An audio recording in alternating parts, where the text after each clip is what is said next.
Amém. Obrigado, Alice. Graças a Deus.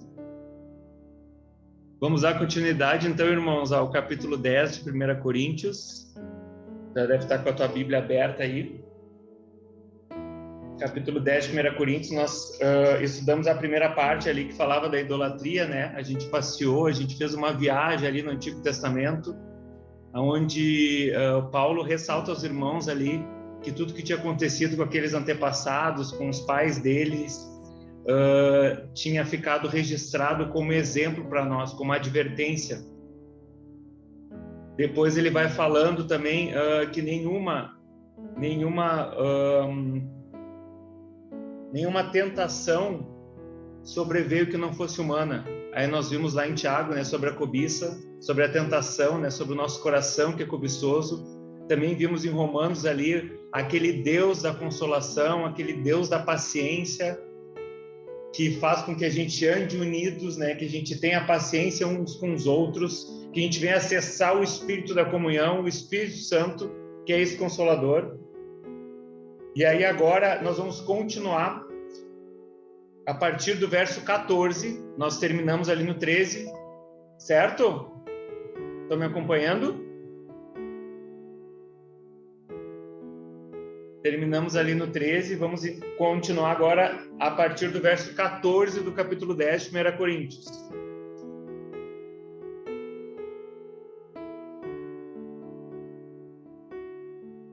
Eu vou ler o 13 só para dar continuidade, tá bom? Não sobreveio a vocês nenhuma tentação que não fosse humana, mas Deus é fiel e não permitirá que vocês sejam tentados além do que podem suportar. Pelo contrário, juntamente com a tentação proverá livramento para que vocês possam suportar. Verso 14. Portanto, meus amados, fujam da idolatria. Falo como a pessoas sábias. Julguem vocês mesmos o que digo. Não é fato que o cálice da bênção que abençoamos é a comunhão do sangue de Cristo? E não é fato que o pão que partimos é a comunhão do corpo de Cristo? Portanto, nós, embora muitos, somos unicamente um pão, um só corpo, porque todos participamos do único pão. Considere o Israel segundo a carne. Não é verdade que aqueles que se alimentam do sacrifício são participantes do altar? O que quero dizer com isso? Que o que é sacrificado ao ídolo é alguma coisa? Ou que o próprio ídolo tem algum valor? Não. Digo que as coisas que eles sacrificam são sacrificadas a demônios e não a Deus. E eu não quero que vocês estejam em comunhão com os demônios. Vocês não podem beber o cálice do Senhor e o cálice dos demônios. Não podem ser participantes da mesa do Senhor e da mesa dos demônios. Ou provocarem ciúmes no Senhor, somos por acaso mais fortes do que Ele? Todas as coisas são lícitas, mas nem todas convêm. Todas as coisas são lícitas, mas nem todas edificam. Ninguém busque o seu próprio interesse, e sim de seu próximo. Comam de tudo o que se vende no mercado, sem questionamento algum, por motivo de consciência, porque do Senhor é a terra e a sua plenitude.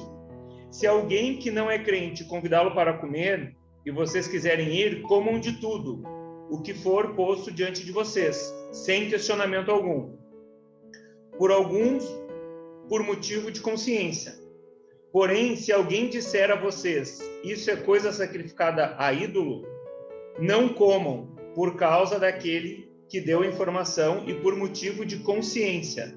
Consciência, digo, não a sua própria mente, mas a do outro. Porque minha liberdade deve ser julgada pela consciência de outra pessoa, se eu participo com gratidão? Por que sou criticado por causa daquilo porque dou graças? Portanto, se vocês comem ou bebem ou fazem qualquer outra coisa, façam tudo para a glória de Deus. Não se tornem motivo de tropeço, nem para judeus, nem para gentios, nem para a igreja de Deus. Assim como também eu procuro em tudo ser agradável a todos, não buscando o meu próprio interesse, mas o de muitos, para que sejam salvos. Sejam meus imitadores, como também eu sou imitador de Cristo. Então, o que Paulo vem trazer aqui na continuação? Primeira coisa que ele fala ali, ele fala do sangue, da bênção que abençoamos, da comunhão do sangue e da comunhão do pão. Então, ele cita ali a ceia. Ele cita a ceia do Senhor. Então, quando ele cita a ceia do Senhor, o que ele traz? Ele fala de comunhão, ele fala de união, de unidade. Então, eu queria que nós fôssemos lá para 1 Coríntios, porque esse capítulo 10 é como se já antecedesse, já ele falasse previamente daquilo que ele vai trazer no capítulo 11.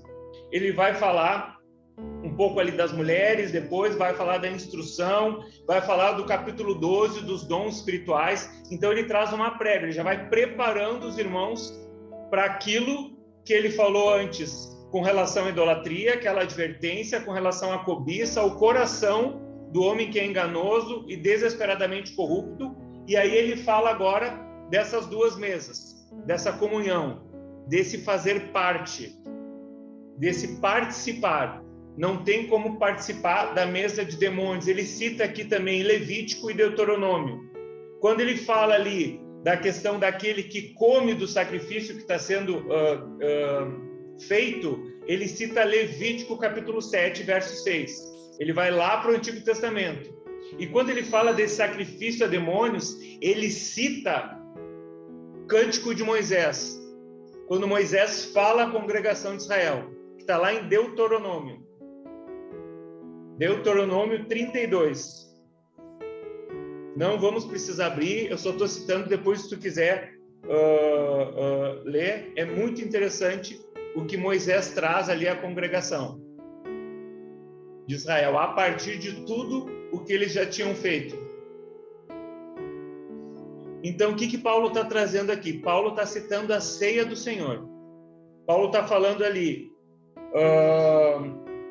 meus amados, fujam da idolatria. Meus amados, tudo isso que foi falado para vocês, vocês têm que fugir. Isso está à volta de vocês, isso permeia vocês. Lembrem qual era a comunidade, aonde essa igreja estava inserida, em Corinto, quais eram as características com relação à idolatria, com relação a outros deuses, com relação ao paganismo. Busquem nas anotações de vocês, na memória de vocês, como é que era a característica dessa cidade.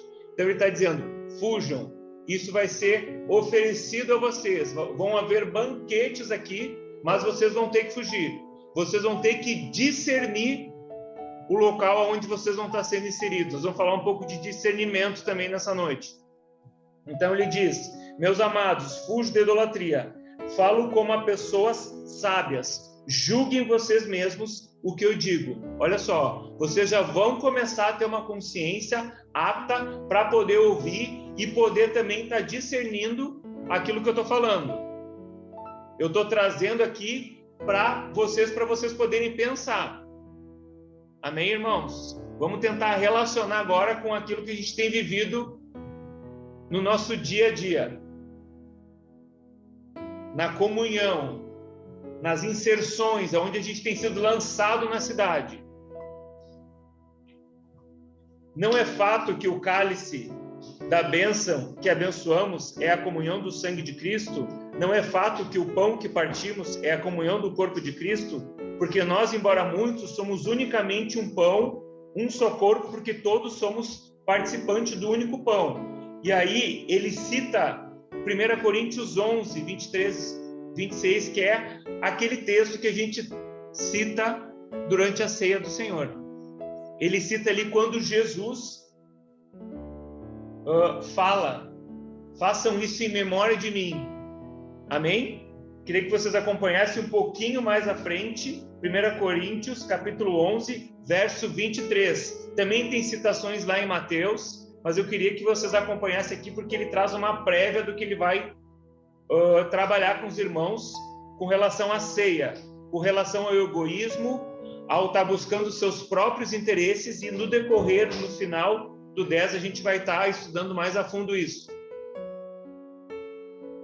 11:23, porque eu recebi do Senhor o que também lhes entreguei, que o Senhor Jesus, na noite que foi traído, pegou um pão e, tendo dado graças, o partiu e disse: este é o meu corpo, que é dado por vocês. Façam isso em memória de mim. Do mesmo modo, depois da ceia, pegou também o cálice, dizendo: este é o cálice da aliança, da nova aliança. No meu sangue, façam isso todas as vezes que o beberem em memória de mim. Porque todas as vezes que comerem deste pão e beberem desse cálice, vocês anunciam a morte do Senhor até que ele venha. Então, ali fala da vida, da morte e da ressurreição de Jesus. Da vinda dele, do resgate de Jesus à igreja dele. Então, fala do sofrimento, fala da cruz e fala da ressurreição. Fala que somos coparticipantes de Cristo, participantes desse sofrimento. Fala dessa união, dessa comunhão, dessa unidade, prevalecer no corpo de Cristo, com essa consciência. Ele está trazendo ali. Considere Israel segundo a carne. Agora ele cita aquilo que ele fala com relação aos ídolos. Lembra que a gente estudou lá no capítulo 8? Quando os alimentos eram sacrificados segundo a ídolos, quando ele fala assim, ó, deuses não têm importância. Ele fala no verso 4, 8:4. Volta um pouquinho. Capítulo 8, verso 4.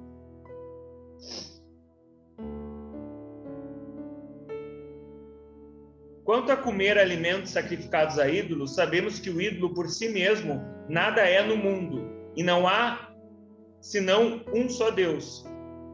Porque ainda existem alguns que são chamados de deuses, quer no céu ou sobre a terra, como há muitos deuses e muitos senhores. Para nós, porém, há um só Deus, o Pai, de quem são todas as coisas e para quem existimos. E um só Senhor, Jesus Cristo, por meio de quem todas as coisas existem, por meio de quem também nós existimos. Então ele volta e ele fala, ó, não se preocupe com isso.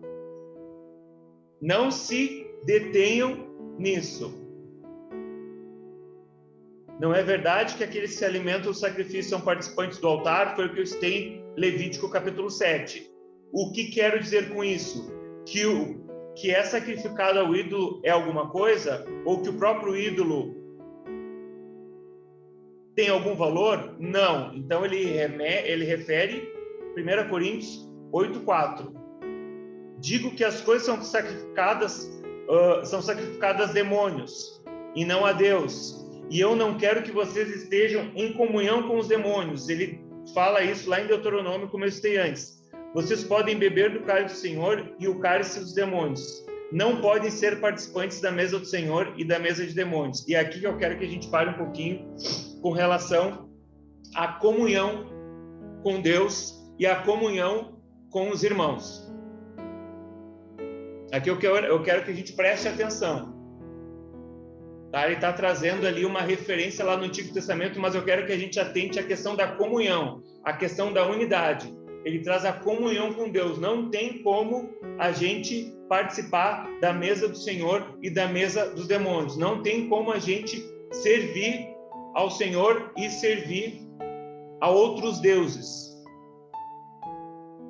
Ele fala demônios aqui, mas são outros deuses. Não existe plenitude na comunhão com Deus se a gente não tiver comunhão com os irmãos. A gente está vivendo agora um tempo, a gente está recebendo do Senhor algo do alto, do céu, do coração de Deus. A gente está buscando essa comunhão mais íntima, mais profunda com o Senhor. Mas isso não quer dizer que a gente vá deixar de estar com os nossos irmãos. Não tem como. De estar com a igreja. E aí eu queria que nós fôssemos lá em 1 João, capítulo 1.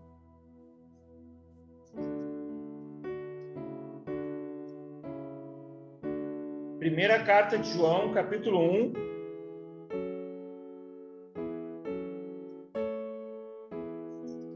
Depois de 2 Pedro.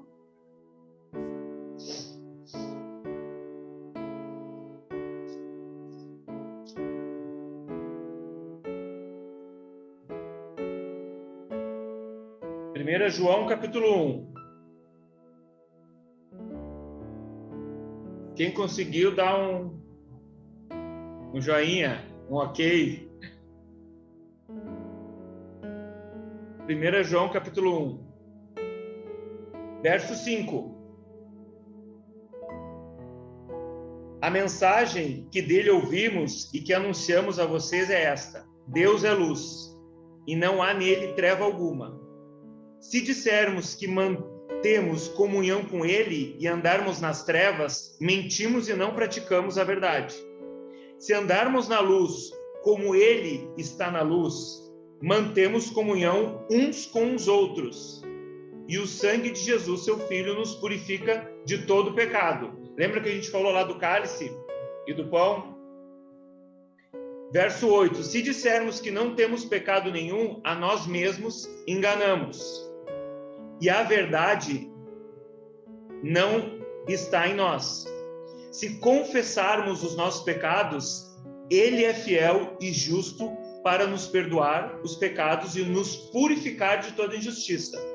Se dissermos que não cometemos pecado, fizemos dele o mentiroso, e a sua palavra não está em nós. Capítulo 2. Meus filhinhos, escrevo-lhes essas coisas para que vocês não pequem. Mas se alguém pecar, temos advogado junto ao Pai, Jesus Cristo, o justo. E ele é a propiciação pelos nossos pecados. E não somente pelos nossos pecados, mas também pelo mundo inteiro. E nisso sabemos que o temos conhecido, se guardarmos os seus mandamentos. Lembra que nós estudamos lá os mandamentos? Foi deixado aqueles 10, mas ficaram os 2. Amém? Amar a Deus de todo o teu coração, toda a tua alma, toda a tua força, todo o teu entendimento. Amar ao próximo como a ti mesmo. Aquele que diz, eu o conheço, mas não guarda os seus mandamentos, esse é mentiroso, e a verdade não está nele. Mas quem guarda a sua palavra, nele verdadeiramente tem sido aperfeiçoado no amor de Deus. Nisso sabemos que estamos nele. Quem diz que permanece nele, este deve também andar assim como ele andou. Verso 7. Amados, não lhes escrevo um mandamento novo, mas um mandamento antigo, que vocês tiveram desde o princípio. Esse mandamento antigo é a palavra que vocês ouviram. Por outro lado, o que lhes escrevo é um mandamento novo, aquilo que é verdadeiro nele e em vocês, porque as trevas vão se dissipando e a verdadeira luz já brilha. Quem diz estar na luz, mas odeia seu irmão, está nas trevas até agora. Quem ama o seu irmão permanece na luz e nele não há nenhum tropeço. Vou repetir esse versículo porque depois a gente vai estar falando sobre isso mais adiante. Quem diz estar na luz, mas odeia o seu irmão, não está nas trevas até agora. Quem ama o seu irmão permanece na luz e nele não há nenhum tropeço. Mas quem odeia o seu irmão está nas trevas. Anda nas trevas e não sabe para onde vai, porque as trevas lhe cegaram os olhos. E aqui ele fala desse mandamento que é antigo, mas que não é antigo, mas é novo. Para quê? Para que a gente venha estar renovando o nosso entendimento nessa questão aqui que Paulo está trazendo para esses irmãos. A questão da unidade, a questão da comunhão do sangue, da comunhão do pão, onde nós somos um único pão, onde tu é um único pão, onde quando tu participa, mesmo sabendo que não é merecedor, como eu, como ninguém é merecedor, mas que ele deixou essa ordenança e ele diz, façam isso em memória de mim, porque ali está representado a vida, a morte e a ressurreição. Aquilo ali é uma mesa de esperança. É uma mesa de esperança que vem gerar esperança em nós. Esperança do quê? Da gente conseguir, a partir do entendimento, da renovação da nossa mente, a gente conseguir andar aonde quer que seja e não participar dessas mesas. Mas da mesma forma, amar. Entender que nós somos luz nas trevas, mas que não tem como andar na luz e nas trevas. Ou é luz ou é treva. Ou é uma mesa ao Senhor, ou é uma mesa a outros deuses. Aleluia.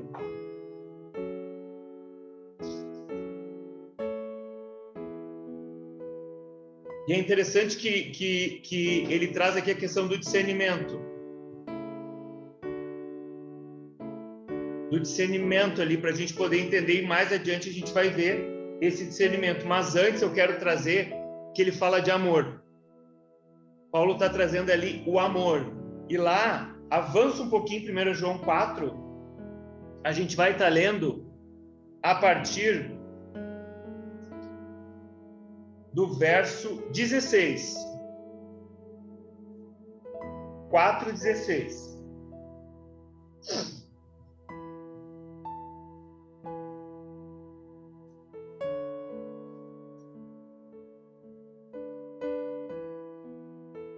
E nós conhecemos o amor e cremos nesse amor que Deus tem por nós. Deus é amor. E aquele que permanece no amor, permanece em Deus e Deus permanece nele. Nisso, o amor é aperfeiçoado em nós, para que no dia do juízo mantenhamos confiança, pois, assim como ele é, também nós somos nesse mundo.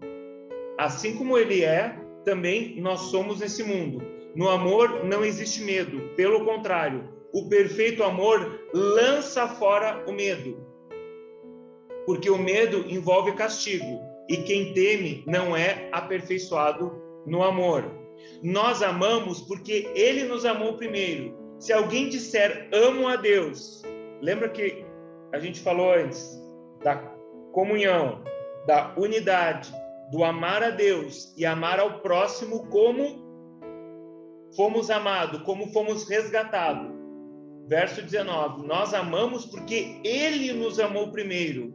Nós temos condição de amar o próximo porque nós temos essa consciência transformada e renovada que fomos amados por ele. Se alguém disser amo a Deus, mas odiar o seu irmão, este é mentiroso.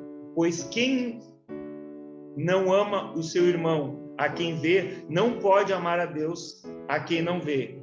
E o mandamento que dele temos é este, quem ama a Deus, que ame também o seu irmão. Então, que a gente possa entender que a comunhão é estritamente, fundamentalmente necessária para a gente ter essa relação com Deus e se lançar na relação com nossos irmãos. É isso que Paulo traz ali. Preste atenção. Lá, mais à frente, a gente vai ver a questão da ceia. Como é que eles ceiavam? Como é que eles sentavam à mesa para ceiar? E ali falou de si próprio, né? Falou também dos próprios interesses. A gente vai voltar lá em 1 Coríntios para continuar o texto. Vai dar tempo. Louvado seja o nome do Senhor. A gente falou de discernimento.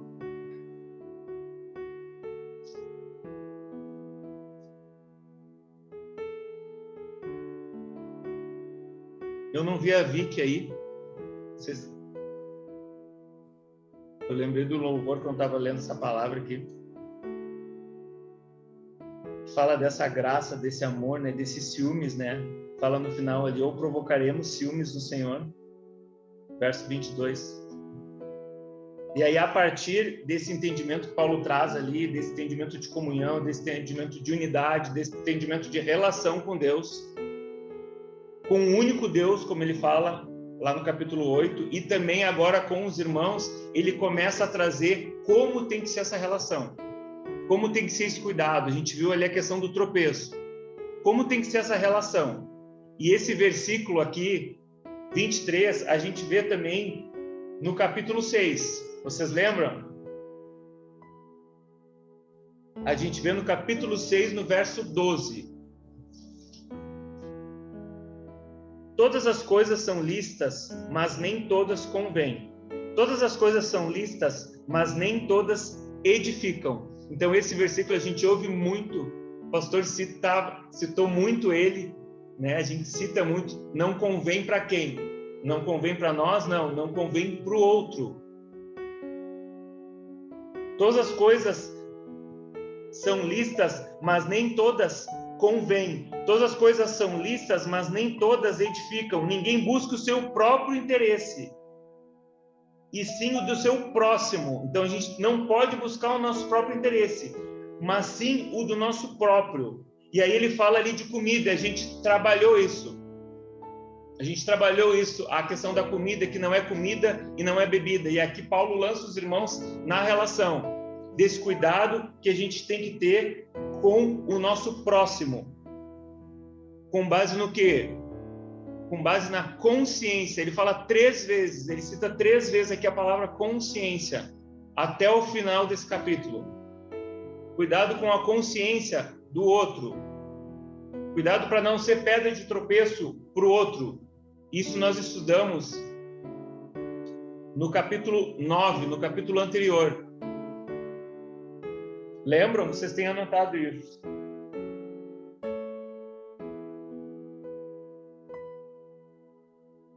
Verso 23. Eu queria que vocês abrissem Romanos, capítulo 15.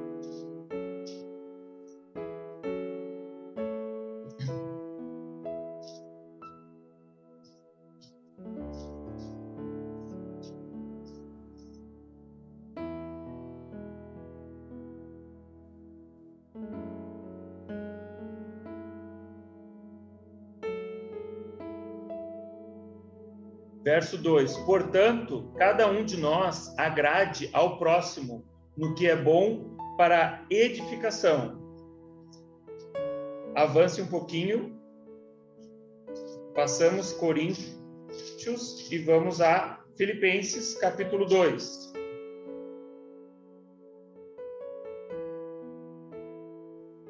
Filipenses, capítulo 2.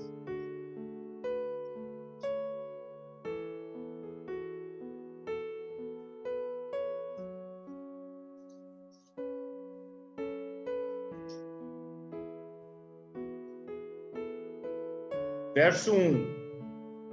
Portanto, se existe alguma exortação em Cristo, alguma consolação de amor, alguma comunhão do Espírito, se há profundo afeto e sentimento de compaixão, então completem a minha alegria, tendo o mesmo modo de pensar, tendo o mesmo amor e sendo unidos de alma e de mente. A gente está falando de união, de comunhão, de unidade. Unidos de alma e mente. Não façam nada por interesse pessoal ou vaidade, mas por humildade.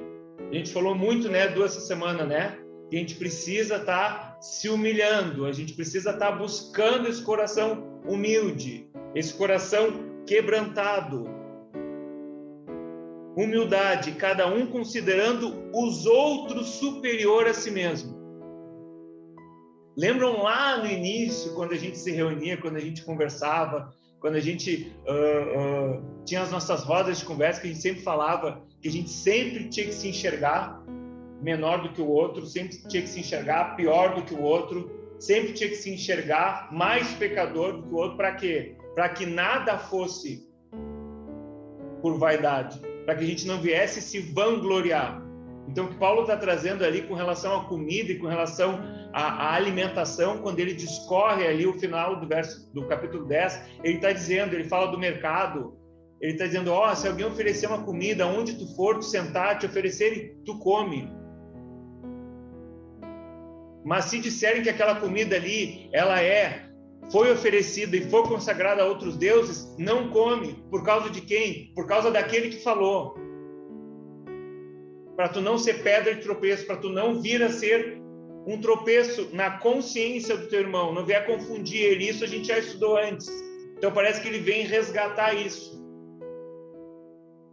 ele vem trazer a consciência, vem trazer ali a questão do sangue, a questão do pão, a questão da ceia, de sentar e fazer para o Senhor, e ele diz, agora vocês vão ser lançados nas relações, nos relacionamentos, com a consciência que para buscar Deus, para amar a Deus, a gente precisa da vida dos nossos irmãos. A gente precisa andar em comunhão, que a gente não vai conseguir discernir as nossas faltas ocultas. Salmo 19, Salmo de Davi fala, não há como a gente discernir as próprias faltas. Livra-me das ocultas, livra-me da soberba. A gente é soberbo. A gente começa a ganhar uma consciência, a gente começa a vivenciar uma relação com Deus, a vivenciar as revelações, e a gente começa a se enaltecer. Nosso coração começa ali a experimentar o orgulho que está em nós. O pecado está cravado com ponteiro de ferro e ponta de diamante no nosso coração. Mas como a gente viu lá em Pedro, há um advogado fiel. Mas a gente precisa ser lançado na vida dos nossos irmãos. A gente precisa ser lançado na comunhão. Cuidado. Se vier qualquer pensamento contrário a esse.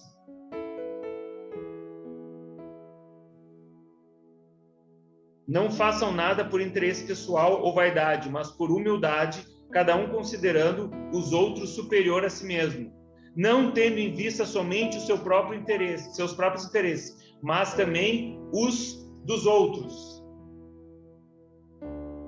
Voltando lá, nós discorremos já o capítulo 10, quando fala ali, quando alguém não é crente e convida para comer, quando fala ali de aceitar, de ter uma sensibilidade para discernir, para entender o local que está sendo colocado. A gente tem falado muito da gente perceber o ambiente que Deus proporciona para nós, a gente perceber numa relação, aonde a gente for, o que está proposto para nós. A gente estava conversando isso terça-feira de tarde, não nessa, na outra, né, quando tu foi tomar um café ali com teu irmão, e a gente estava dizendo, a gente vai com essa consciência, né, que a gente tem pessoas junto com a gente, que a gente tem esse lugar seguro, essa mesa que a gente pode confiar, mas a gente precisa discernir o que Deus vai nos apresentar naquele momento. Porque da mesma forma que o Senhor vai falando com a gente, quando a gente vai de encontro a alguém, Ele também está falando com aquela pessoa, de alguma forma. Então a gente precisa discernir, a gente precisa entender o ambiente. E Ele está dizendo aqui, quando tu sentar na mesa, tu tem que discernir, tu tem que entender, para a consciência do outro. Então todas as coisas são lícitas, mas nem todas as coisas convêm, não é me convém. Todas as coisas, mas nem todas convêm para o outro. Então é isso que a gente tem que cuidar. É isso que a gente tem que guardar no nosso coração. Verso 31.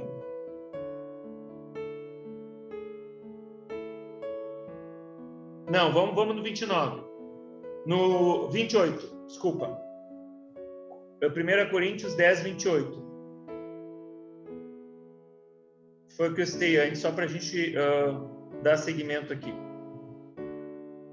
Porém, se alguém disser a vocês, isso é coisa sacrificada a ídolo, não comam, por causa daquele que deu a informação e por motivo de consciência. Consciência, digo, não da sua própria, mas do outro. Porque minha liberdade deve ser julgada pela consciência de outra pessoa. Se eu participo com gratidão, porque sou criticado por causa daquilo por que dou graças. Portanto, se vocês comem ou bebem ou fazem qualquer outra coisa, façam tudo para a glória de Deus. Não se tornem motivo de tropeço. Ele fala da consciência, e ele fala do próprio interesse. Não é me convém, é não convém, nem tudo convém ao outro. Então a gente tem que cuidar do ambiente que está proposto, ter o discernimento lá atrás, um pouco antes, dos espíritos que estão naquela mesa, discernir o que é, o que não é, para também saber como se posicionar, para também saber como confrontar em amor e poder ser desfeito aquela mesa que tem que ser para o Senhor. Amém, irmãos? Tem que ser uma mesa para o Senhor, tem que ser uma ceia oferecida em nome do Senhor, não a outros deuses. Presta atenção. Por isso, discernimento, por isso essa relação com Deus em tempo real, e essa relação e essa confiança nessa mesa, na comunhão, façam para a glória de Deus, não se tornem motivo de tropeço, nem para judeus, nem para gentios, nem para a igreja de Deus. Assim como também eu procuro em tudo ser agradável a todos. E aí vem o final do capítulo 9, que a gente estudou há 2 semanas atrás. Semana passada na outra. Que ele diz que ele se fazia de judeu para com judeu, de fraco com fraco, de louco com louco. Para quê? Para que ele viesse a permanecer esmurrando o corpo dele, e a palavra do Senhor e o evangelho do Senhor viesse a continuar sendo pregado. E ele não viesse a ser o quê? Desqualificado. Para que ele não viesse a o quê? Buscar o interesse próprio dele.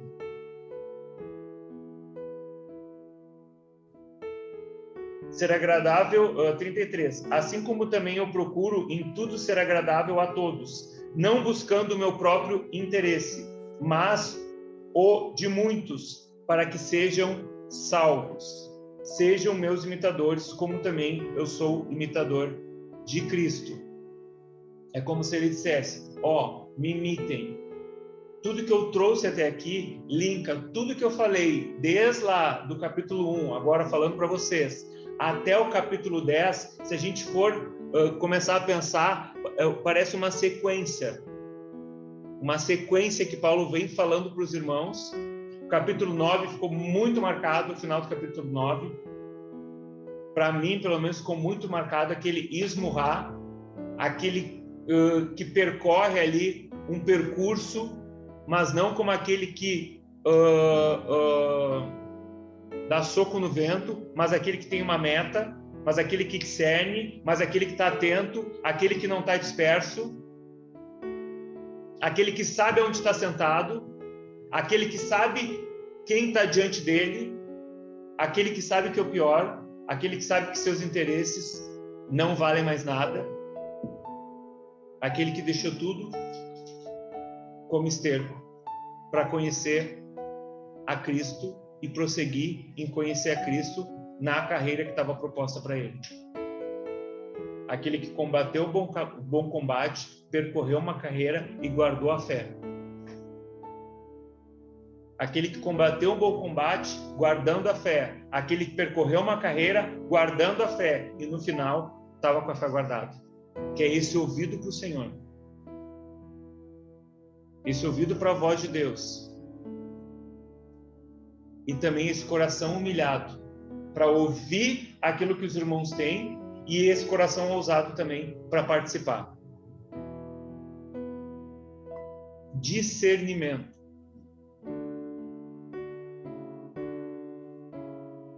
Sem a comunhão, a gente perde o discernimento. Sem a vida dos irmãos, como esse único pão, a gente perde o discernimento. A gente começa a andar pelos nossos próprios interesses, pelas nossas próprias vontades. A gente nem pensa mais na consciência do outro.